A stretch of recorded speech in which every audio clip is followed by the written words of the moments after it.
Alright, hey guys, got hit up asking about the gear that I use when I compete and if I could go over it. So that's what we're going to do here. Super quick. I keep it very, very simple. I don't like to overcomplicate things like you guys have heard me say in my previous videos.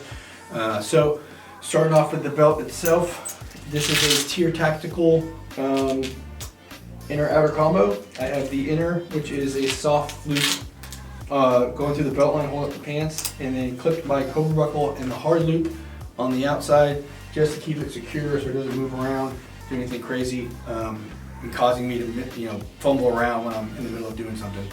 And that's the belt. Like I said, I've had it for 10 years. I have a G-code belt as well, which you guys saw in the beginning. Different setup for a different purpose, but same concept. It's an inner and an outer that Velcro together and then clip together with the cobra buckle. Love the cobra buckle. I think it's super secure and it's super easy to use, and I don't have to worry about it getting caught up or snagged or anything, or just not wanting to function properly. Alright, so going over the first part, we'll just go left to right. I have a Haley Strategic Speed Loader pouch hooked into a Ridgeline defense mount. The mount gives it a 15-degree angle, so it's just easier for me to pull. I got these with the intent of wearing body armor and use it for my professional application, and then I just kept them because I got used to it and it makes sense. I don't have to squeeze up. I can literally just kind of grab it from any angle and pull out, and it comes right out. The second one that I have here is a knockoff version of G-code, because all of my actual G-code ones are with my G-code kit, OCD stuff. But again, same thing. It's on the Ridgeline mount, so that way I can just pull it out at an angle and feed it into the mag, feed it to the mag well. Then I've got my, I think, high-speed gear, drop pouch, nothing fancy. Had that for a couple years. Same thing, as if I keep it open, if I need to use it, just drop a mag in there and do my speed reload. Normally, realistically though, when I'm doing speed reloads during a competition, that mag's probably going to drop to the deck, and then I'll just pick it up after the stage and throw it in there and then clean it up and worry about loading it for the next stage once I know the round counts. After that, we come to the IFAK, which is slightly off to the right here, right next to the dump pouch. Again, used it for military application or professional application, but I just feel more comfortable having it. I've always had one there, so it just makes me feel better in the event that somebody needs me to use it. If someone gets hurt, gunshot or a cut or something while we're out competing or doing anything. It has a tourniquet. It's got some regular bandages and some pressure bandages in there. That's basically it. It's basically so I can go help until the paramedics or whoever the safety personnel are on the range can get there and handle the situation, and I can back off. So it's not anything like super life-saving. It's just immediate help and then get out of the way.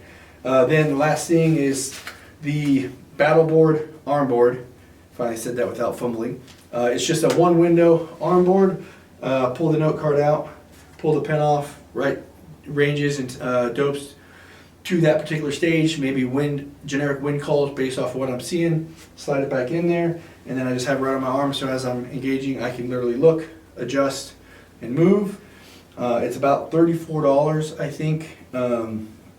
It's not bad for what it provides. It uses like a 550 cord style elastic string and just more hook loop Velcro, and it sits on there nice and easy, and you can obviously adjust it to the tension that you need. I've never really had it slip, so it works pretty well. I've had it maybe for 6 months and I'm really liking it, so it's probably going to be my go-to from now on.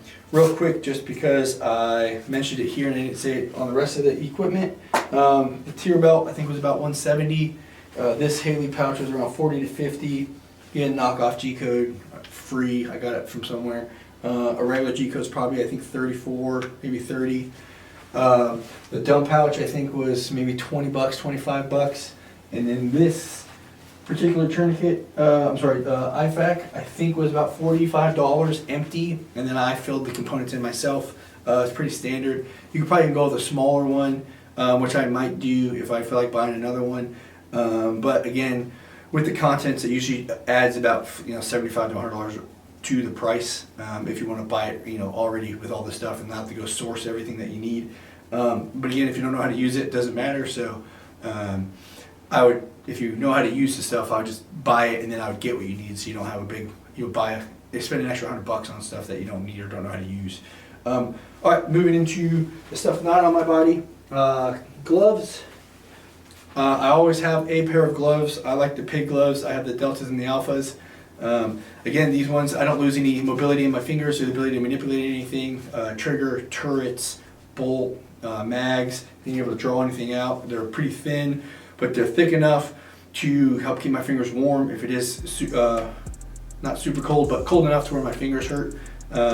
You got the thicker ones and the thinner ones. If I'm going to be using them, I'll just hook them in here with the S carabiner, and they hang. Usually that's how I store it. But if I don't need them, I'll just take them off and I'll throw them in my pack if it's a regular day that doesn't require gloves. Then I've got my two separate or two different Gamechangers, pint size, sand fill, Schmedium half and half. This is about 4.5, 5 pounds. I really like it. It's the first one I ever got. It's the first Gamechanger I ever used, so that's why I ended up buying it, because I liked it. It's not bad, does everything I needed to do, but if there's an event where I need something larger, a little bit more stable, the Schmedium, thing with the Schmedium is if you get the sand fill, it's like 12 pounds. So what I ended up doing was pouring half the sand out and filling the other half with some kind of bead. You can do Get Light or whatever bead you have. I'm roughly about 50-50. I might add some more of the beads in there because it is still kind of too floppy for my liking. So I'm thinking maybe another half a cup, and it'll get it nice and fluffy to where it'll keep the size that I want. I don't have to worry about it kind of drooping or anything, just to maximize contact with the rifle. Last thing that I've got that I usually bring out with me is Kestrel. So I've got the AB Kestrel with the Sig Kilo laser rangefinder, pocket laser rangefinder combo. It's the Sig Kilo 2400. And then in this pouch I've got the Ford-Off Kestrel by Hornady. I use this one the most. I use Hornady Ford-Off the app on my phone. I use this, I think it's more accurate. So I use this one more than I use this one, but I keep this combo with me. One, because I've used one of these ABs forever. I really like them. I don't think they're that much better or worse, but I keep it mainly because with the Sig Kilo, this has the AB program programmed into it. So that way when I am using it, I can sync them together and I can zap a target and my dope will pop up inside of the rangefinder screen. And also I have used this combo more in a professional aspect as opposed to competition, because usually they're going to give us the ranges. But if you're in any type of place where you have to shoot at an angle high or low, there's also a feature in here where you can plug in that will automatically do the math for the angle that you're zapping at and give you a corrected range with the formula already applied to that range. And then you can also get an accurate dope based off the accurate range that it already did the math for. So I like to use this more professional military stuff, but I always bring it with me just in case we end up somewhere where we have to do fine range and engage, and I can knock this out here so I don't have to have binos and a rangefinder and then go to this and then go to that. I can slim down the number of things that I have to play with in order to engage the target that I need under a time limit.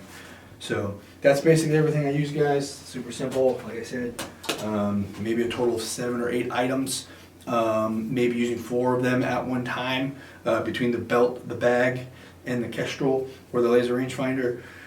So if you guys have any other questions, please drop a comment, let me know, and I can go over anything else that you guys want as long as I have it. Otherwise, I'll go buy it and then I'll do a video. So, alright guys, appreciate it. Later.